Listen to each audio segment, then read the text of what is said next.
Hello, I am your everyday average Jonathan. I'm an ordinary guy with ordinary tools making extraordinary items. Join me this week as I take this small pile of rubble and turn it back into a 100-plus-year-old parlor table.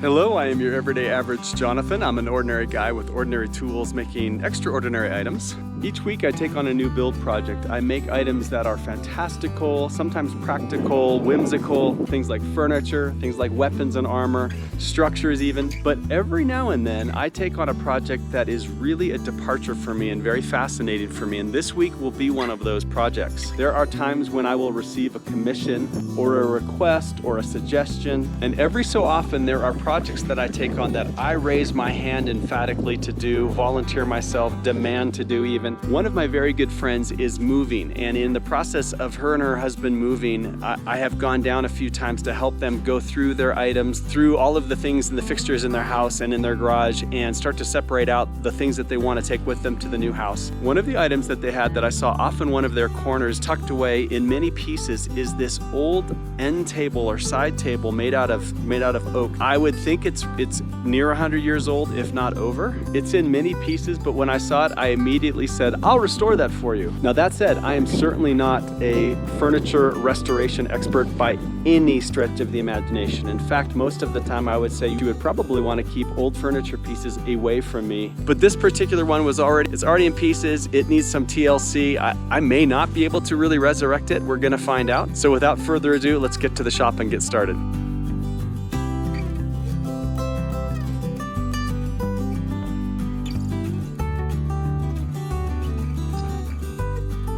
So my friend Jerry used to own, in the early 80s, used to own and operate a hotel in Rawlings, Wyoming, in the depths of cowboy country that was called the Ferris Hotel.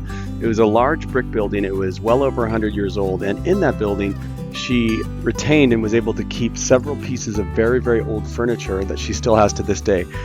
She had three what are called parlor tables, one of which is the table that I'm restoring as we speak.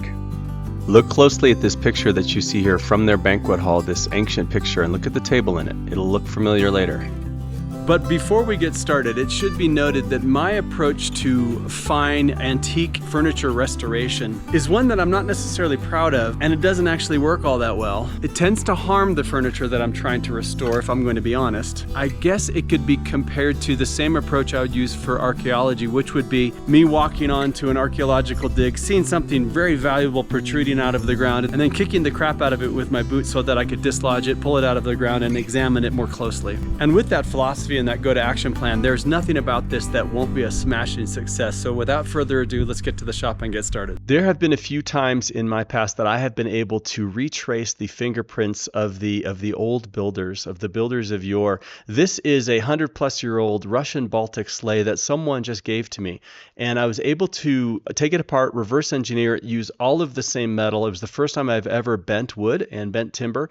It was such a joy. It was an extremely long process, but this sleigh still exists. I still have it. I have used it. I've pulled my kids in it. I've hooked it up to an ATV and run amok with it. But in doing so and in restoring this, I could see the process and the craftsmanship that went into it.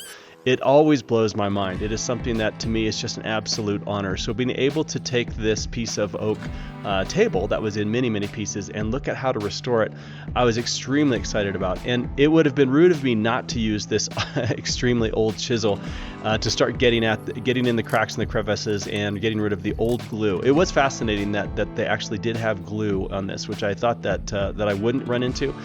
That if I was more experienced in restoration, that might tell me that this isn't as old as I thought it might be. That said, I have seen these exact examples of what are called parlor tables that are anywhere from 100 to 300 years old, and anywhere from a couple $100s to many thousands of dollars.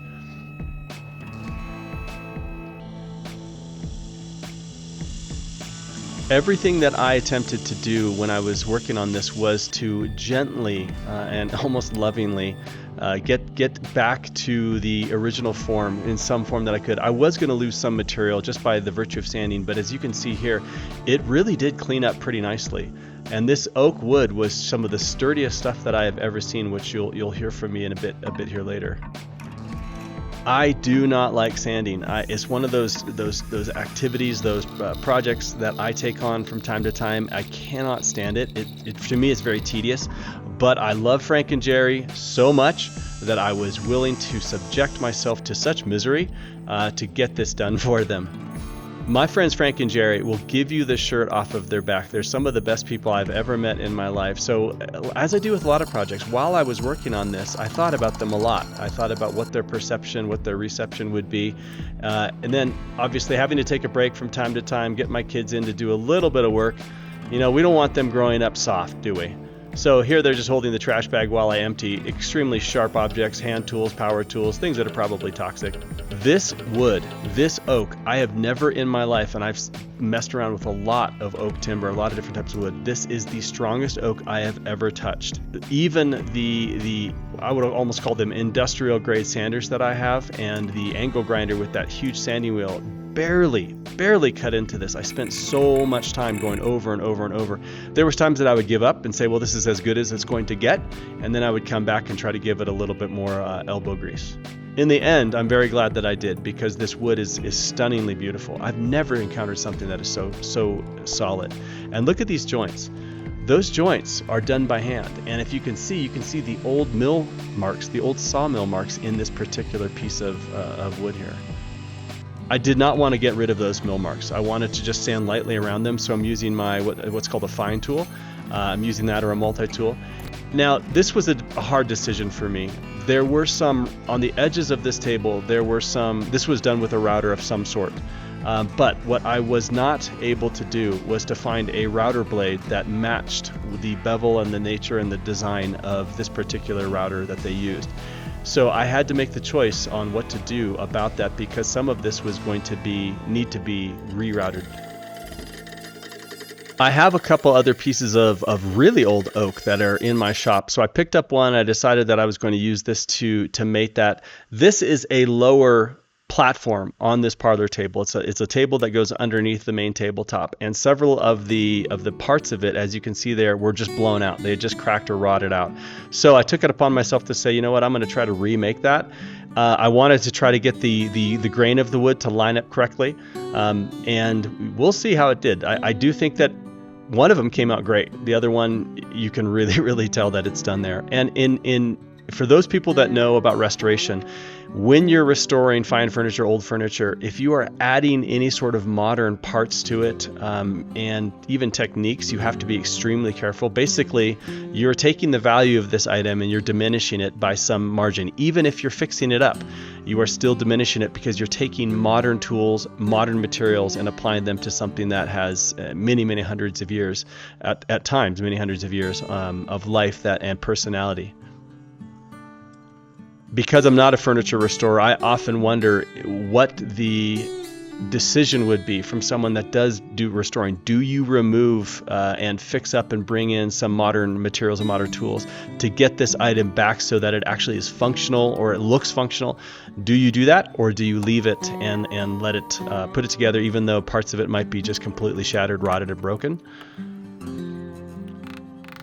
This is the only part where I chose to put on new oak, and by new oak, it's not even new. It's extremely old oak, but it's also extremely tough, extremely durable. So this is the only section on this little piece, this under table, if you will, that I decided to add that to.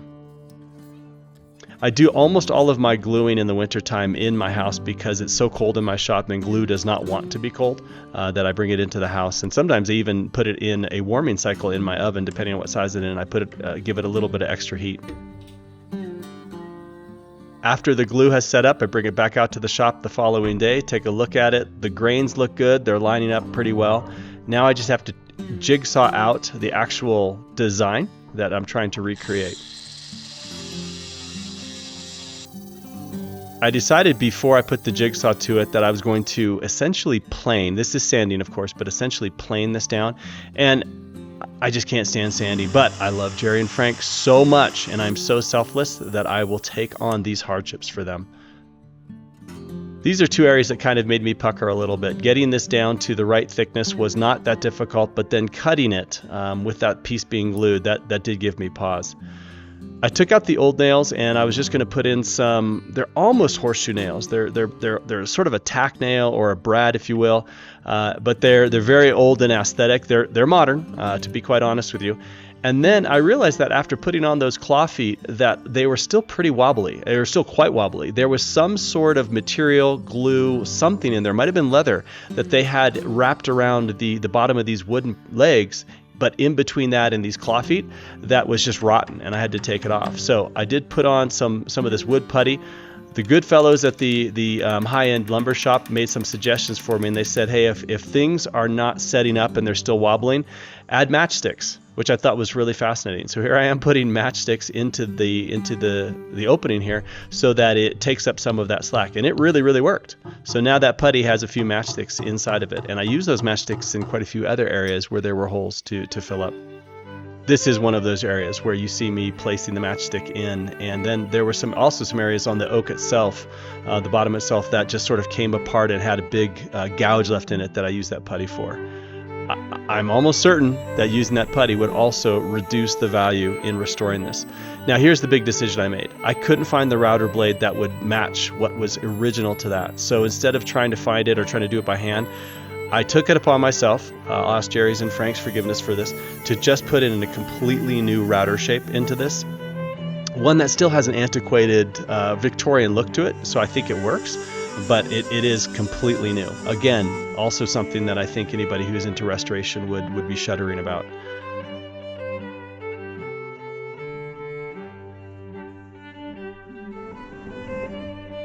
The holes that this table has where the Phillips head, the old Phillips head screws would go through, were at a slight angle, and so I needed to make sure that I got that angle correct when putting the new screws back in. They're actually not new. I was able to reuse all the screws, which is great.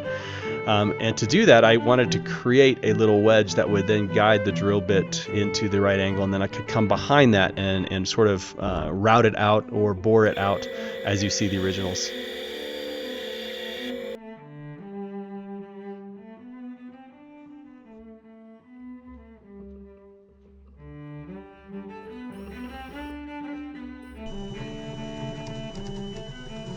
Not my finest moment there, trying to come behind that with that angle, but then what I did is I put a actual die grinder blade in my drill and just came through and sort of routed it out. That worked out great. Now what I'm doing is I'm coming back, removing those matchsticks from the top, and then just coming along with a gentle sander and taking that putty down to surface level. Time to glue up all the pieces here. These were glued together. It was very fascinating that I don't know what type of glue they would have used back then, but boy, it really wanted to hold on. I had to do a lot of sanding to get it off. Here I'm using that angle grinder that I mentioned, and did I mention that I hate sanding? But I love Jerry and Frank so much that I am willing to do things that are just plain miserable for me and add years to my life so that they can have satisfaction in the product at the end. There was glue where these pieces of where these legs went in, so I wanted to make sure that I added some more of that putty to sort of take up some of the volume, because otherwise they would rock. I cannot stand furniture that is wobbly, and I was not going to put something back together and let it be something that sort of wobbles. I enjoyed this part, actually. This was really fun to come back in and sort of, for me, this was being very gentle, to gently come back in and reattach and make sure each one of these legs was fastened in the way that it was fastened before. I don't know what this part is called. It's just an underpinning or a frame that goes right underneath the actual main table body. It had 3 of its joints, they're some sort of dovetail. I don't even know if it's a dovetail, but 3 of the joints were blown out. So I was trying to add a little bit more putty, a little bit more wood glue so that I could take up some of that volume. And then I had an idea. I thought, well, why am I doing all this hard work for Frank and Jerry when I have free slave labor? And in fine furniture restoration, I'm pretty sure that somewhere the small little chubby fingers and the daintiness of small children is just a great way to have a gentle touch to the furniture you're restoring. Those 2 stains that you see on top of the table, these came with it. I'm pretty darn sure that that's blood. And if I think about it, it's almost assuredly got to be blood from a knife fight. So this is the corner that came out really well. I like the way that one came out. This one, as you can clearly see, you see the line, you see the interface is not done that great. But what a great, beautiful, beautiful table.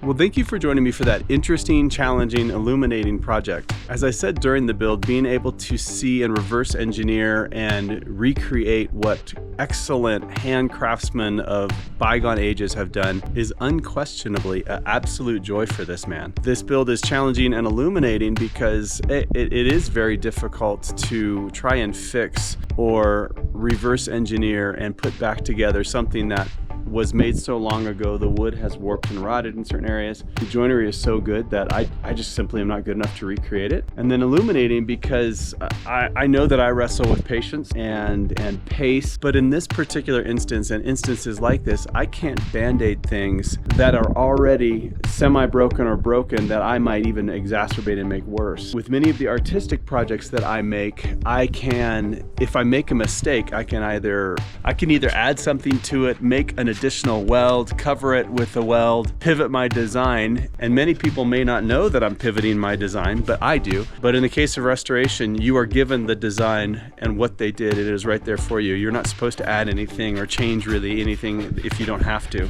The only other real apparent learning for me, and this came up with the sanding that I did, was I was using everyday power tools, hand tools to do a job where I think experts in restoration will most likely have a very defined, precise set of tools to do a very, very small portion of the job that I was doing in sort of a macro format, if you will. I have never encountered oak wood or wood of any sort that when I applied my weight and the power tools, the sanders that I used, which a couple of which are very, very powerful, it barely touched the oak that I was on. It barely changed it. I'm very impressed with that. And I used a angle grinder with a really large sanding disc wheel on it. And that sander always leaves circular grooves in the wood where it was cutting through the wood. That angle grinder with that same wheel that I've used hundreds and hundreds of times barely left grooves in that oak. That's how strong that oak is. That is amazing. That is the strongest oak I've ever seen. And it reminds me how much I dislike sanding. I dislike Dremel tool work, which I tried a little bit of Dremel tool work, but I love Frank and Jerry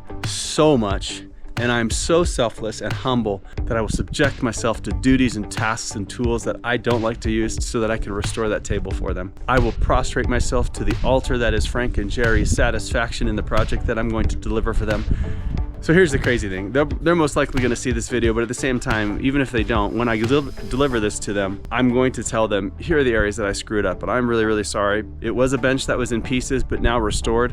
In terms of value and precision and what it initially was, some of it was broken, but a lot of it is because of the flaws that I did. So is it usable? 100%. Will somebody glancing at it be able to tell the errors? Probably not. But if someone were to put a value on that and look to say, hey, let's get historically accurate with this and see what this is like, then the value of that piece, because of the mistakes that I made, unfortunately, is, in my opinion, probably a lot lower. Last piece, moral of the story is this. This is my philosophy. Just because I'm not a professional at anything in this regard, and I don't know the ways and the tactics, do I have the time or the patience to learn them, does not mean that you shouldn't try and experiment and attempt projects like this, because you learn so much about yourself, you learn so much about your limitations, and you learn a lot about craftsmen that came before us, and that is always a net positive for me. The downside is the end product in that historical piece of furniture is not what I would like for it to be, but because I love Frank and Jerry so much, I'm willing to make these mistakes and mess up things that belong to them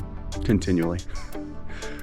That's it for me for this week. If you enjoy interesting builds, fantastical creations, whimsical creations, check out the rest of my channel for other builds similar to that. Next week, I'm going to begin a project that is going to be something that I had no idea even existed until very, very recently. It's going to be a Roman implement, something that gladiators used. And I won't say anything else about it now because it is a complete item of discovery for me. I'm really intrigued by it. It should be kind of a short build, but nonetheless, I look forward to sharing that with you next week. Until then, God bless.